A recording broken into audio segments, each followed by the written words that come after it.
The air in my Charleston kitchen was still thick with the ghost scent of wedding cake and wilted gardenias.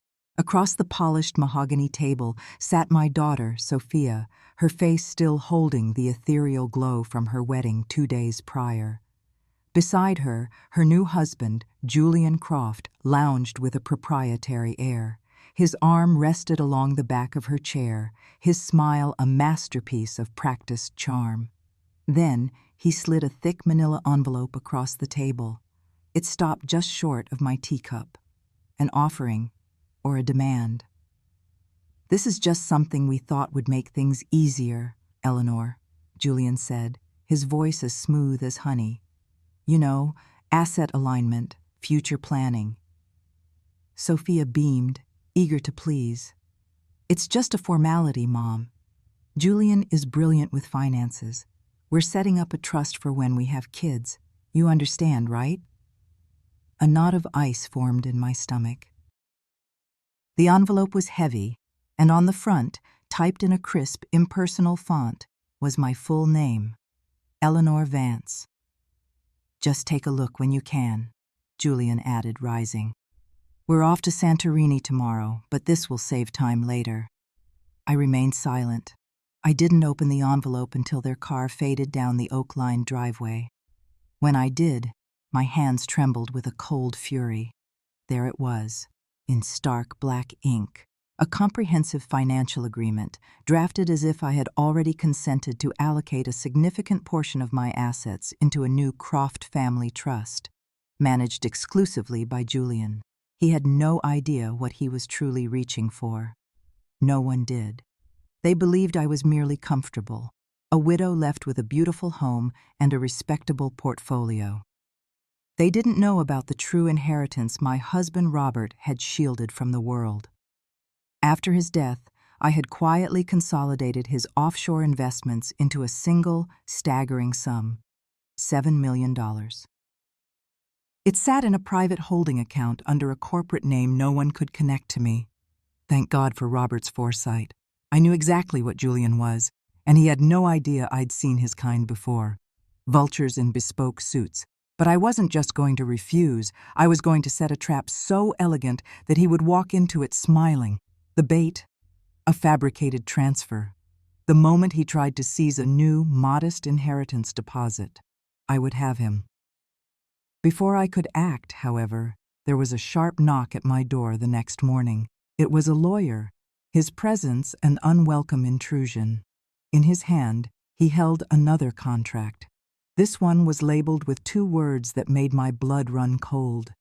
Emergency Addendum. And below that, already signed in her beautiful script, was my daughter's signature. "Mrs. Vance?" he inquired. "My name is Marcus Thorne. I'm here representing Mr. and Mrs. Julian Croft regarding an urgent financial arrangement." I blocked the doorway. "My daughter's name is Sophia Vance," I stated flatly. "She kept her name." He recovered with practiced ease. "Of course, my apologies. May I come in?" Every instinct screamed at me to slam the door, but a colder, more calculating part of me knew I had to understand the full scope of their attack. I stepped aside. He walked in as if he owned the place, setting his briefcase on my dining table. "This document," he began, "is a precautionary measure. Julian and Sophia have decided to combine their financial futures. This extends to any immediate family holdings that could benefit the trust." He pointed to a paragraph. Section 7.2, Parental Estate Disclosures and Pre-Inheritance Trust Structures. They were asking me to declare all my assets, present and future. They were sniffing for the $7 million. I glanced at Sophia's rushed signature. "Did she even read this?" He offered a condescending smile. "They're young. They trust each other." Wrong answer. I planted my hands on the table.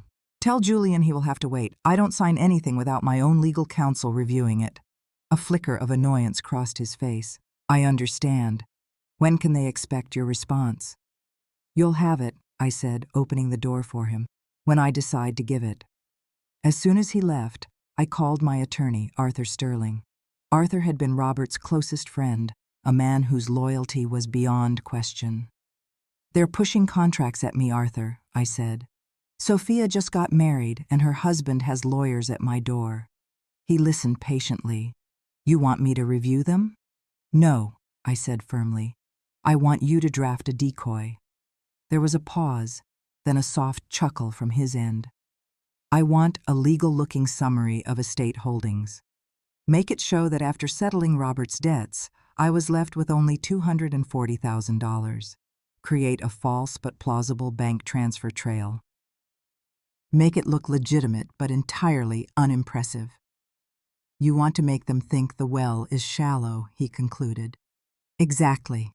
And I want it to be just traceable enough for a clever man like Julian to discover it." "And the real money?" "In a blind trust. They will never see a penny." He exhaled slowly. "You were always a step ahead, Eleanor." By the end of the week, the forged documents were ready. I left the file lying casually on the desk in my study. Then, I waited. 4 days later, I received the message I was expecting, an automated fraud alert from my bank. A flagged attempt had been made to access an old, dormant joint account under my maiden name, an account only Sophia knew about. They weren't just sniffing anymore. They were digging. That night, I sat with the fake inheritance summary in one hand and Julian's contract in the other. The time for quiet defense was past. It was time for a confrontation, but not with anger. I would use something he'd never expect: gratitude. The next morning I called Sophia in Santorini. "Sweetheart," I said warmly, "when are you two back?" "Tomorrow, actually." "Why?" "Tell Julian I have the papers ready. I've had a chance to think, and he's right. I'd love to go over them with both of you at lunch." "My treat." "Oh, Mom, that's wonderful. I knew you'd understand." I ended the call, my face a grim mask. They thought they were about to win. They didn't know they were about to sit down to a full serving of carefully constructed truth. But before I could finalize my plan, my phone chimed with a text from Sophia. "Mom, we need to talk first. Please don't be mad. Julian said you threatened him. He was twisting it, painting me as the villain." I had to move carefully. I called Arthur. "They're twisting it," I said. "I figured they would," he replied calmly. "Still want to do lunch?" "Yes, but you're not coming as a lawyer, just as a friend." No briefcase, just watch and record. The next day, I reserved a table at a quiet garden cafe. They arrived on time, Julian in a pale linen suit, Sophia looking nervous. After a moment of awkwardness, my friend Arthur joined us, whom I introduced as being in insurance. We made excruciating small talk until Julian leaned forward, his expression sincere. "Eleanor, I want to clear the air. I never meant to pressure you. I just felt protective." He produced the manila envelope again. "I brought the paperwork, just in case." I took it, then reached into my handbag and pulled out my own document, the decoy. I placed it neatly on top of his. "This is my full inheritance disclosure," I said evenly. $240,000 after all of Robert's final debts were cleared. It's all I have left. I saw the gears turning behind Julian's polished facade. The amount was too small to be worth the risk he was taking. Sophia looked devastated. "Wait, Mom, that's all. Your father had more liabilities than I told you, sweetheart," I said softly. "I didn't want you to worry." Julian's smile was now a thin, strained line. I added the final detail. "I'll be rolling the remainder into a modest annuity for my retirement." Julian stood abruptly. "I need the restroom," he said, forcing a laugh before walking off. As soon as he was gone, Sophia leaned in. "Mom, did you really threaten him?" "No, sweetheart, but I did say I wouldn't sign anything without a legal review. That must have scared him." When Julian returned, he was too calm. "You know what?" he said smoothly. "You're right, Eleanor. I rushed things. We should build trust the old-fashioned way." Lunch ended with hollow hugs. As they walked away, I knew I hadn't won. I had merely survived the first battle. 2 nights later, my banker called. There was a withdrawal request made for the full $240,000, she said urgently. "It was initiated through your old digital banking profile using your daughter's tablet. The IP address traces back to their hotel in Santorini." He had tried to take it all. The only problem for him was that the account was a dummy. What terrified me was that he had my daughter's passwords, her trust, her entire digital life. I called Sophia. The call went to voicemail. A text appeared. "Hey, Mom. We're exhausted. Can we talk tomorrow?" Exhausted, right. I was no longer dealing with a gold digger. I was dealing with a thief. And he was sleeping next to my daughter. By morning, I was on the phone with Arthur. He tried to take the fake money. "I need a digital trail." "Already on it," he said. "We'll get the IP, the device signature, everything. But Eleanor, we're running out of time." I messaged Sophia. "Come to the house. Alone. I made that lemon cake you love." She arrived that afternoon, alone and hesitant. We sat at the kitchen table. "I need to talk to you, Sophia," I began gently. "Last night, someone tried to empty my retirement account. It was done using your tablet from your hotel in Greece." Her face went pale. "What?" "No, he wouldn't." "He did. He found the fake document I left out and he tried to take it all." Her eyes filled with angry tears. "You set him up. You baited him." I leaned forward. "I protected you. I had to know who he really is." She stood abruptly. "This is insane. You're spying on us." "I'm trying to stop you from being robbed blind." I stood too. "He loves me," she cried. "Then ask him why he was secretly on your tablet in the middle of the night." "He told me you were paranoid," she sobbed, grabbing her purse. "I can't do this." And she was gone, leaving me in the wreckage of my own plan. I had pushed her directly into his arms. Just then Arthur called. "I got it all, Eleanor. The digital forensics are conclusive." It was him. "It won't matter if my daughter hates me," I whispered. "She won't," he said. "Now what if we go further? Send me the wedding videos. Men like Julian are arrogant. Arrogance makes them careless." That night I watched hours of footage. And then, in a grainy phone clip, I found it. Julian, surrounded by his friends. One of them asks, "So what's next, man? You married rich?" Julian laughed, raising his glass. "Not yet," he said, loud and proud. "But give me a month. You'll see." There it was. Arrogance and intent, caught on camera. I sent the clip to Arthur. His reply was instant. "Got it. This is gold." The next morning, I drove to their condo. Julian answered the intercom. "She doesn't want to see you," he said flatly. "Fine," I replied, turning away, but not before slipping a small USB stick containing the wedding video into their mailbox. 2 days later, Sophia showed up at my house, her eyes red and swollen. She sank onto the sofa. "I watched the video," she whispered. "I asked him about it. He said it was just a joke." She took a shuddering breath. "But I checked his browser history on the tablet, Mom. He'd been looking up how to access trust funds, how to bypass two-factor authentication." I went to her and finally she let me take her hand.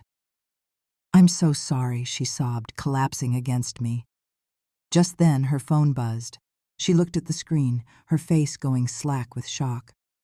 "It's Julian," she said, her voice flat. "He says he's lawyered up. He says if I try to leave him, he'll sue me for fraud." This was his endgame.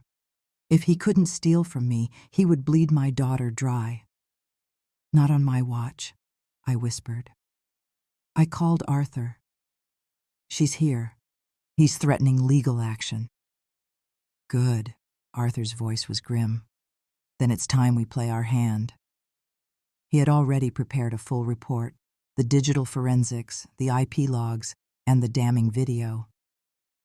We set a meeting for the following afternoon at a neutral law office. I told Sophia she didn't have to come, but she insisted. I need to see his face when he realizes I'm done. We arrived early. Julian swaggered in 10 minutes late. His smile faltered when he saw Arthur in the corner. Arthur handed him a folder. "A courtesy copy of our findings," he said. Julian flipped through the pages. The color drained from his face. "There's no crime here," he blustered.